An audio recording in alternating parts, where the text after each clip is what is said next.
এই জায়গাটায় খুব বেশি পানি নেই, কিন্তু তারপরেও এত পরিমাণে মাছ ধরা পড়ছে সেটি দেখে আমি অবাক হয়েছি।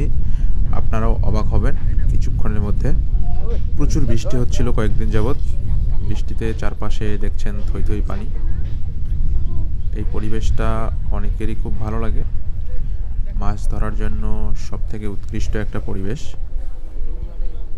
এখানে যে মাছগুলি ধরা পড়ছে সেগুলি মূলত আশেপাশের পুকুর কিংবা মাছের প্রজেক্ট যেগুলি তলিয়ে গেছে সেখান থেকে এসেছে।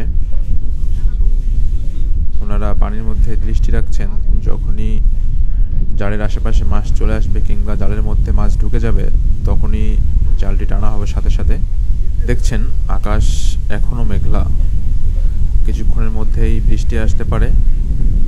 গ্রামের মধ্যে এই বর্ষা মৌসুমটা খুবই সুন্দর এবং মনোরম একটা পরিচ্ছন্ন পরিবেশ তৈরি হয়। যারা এই জায়গাটায় মাছ ধরেন ওনারা মাছগুলি মূলত এখানেই আশেপাশে বিক্রি করেন। অনেকেই বাসা থেকে এখানে মাছ কেনার জন্য আসেন, অনেকে মাছ দেখার জন্য আসেন। মাছ ধরা দেখতে অনেকেরই বেশ ভালো লাগে বর্ষার এই সময়টাতে। জালের মধ্যে ওনারা তীক্ষ্ণ দৃষ্টি রাখছেন, যখনই মাছ জালের মধ্যে আসবে তখনই জালটি টানা হবে। দেখতে থাকুন, আশা করি ভালো পরিমাণে মাছ আপনাদের দেখাতে পারবো। এই ছোট্ট জালটায় এত পরিমাণে মাছ উঠছে যেটা দেখে আমি সত্যি অবাক হয়েছিলাম, আপনারাও অবাক হবেন। এ ধরনের মনোরম পরিবেশে মাছ ধরতে কিংবা মাছ ধরা দেখতে কাদের ভালো লাগে অবশ্যই কমেন্ট করে জানাবেন। আর এই ধরনের ভিডিও পেতে অবশ্যই আমাদের পেজটিকে ফলো করবেন।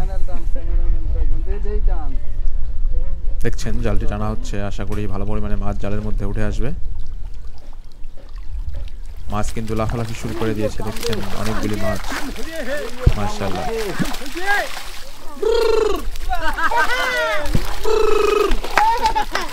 সবাই বেশ উচ্ছ্বাসিত মাছ দেখে।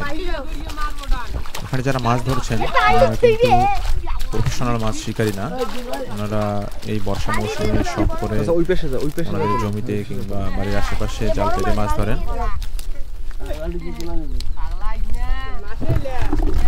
ওই পাশে যান, ওই পাশে যান, ওই পাশ থেকে তোলেন মাছগুলো। হ্যাঁ,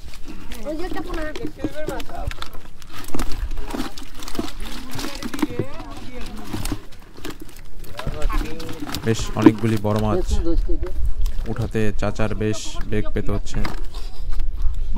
খুব সুন্দর মাছ।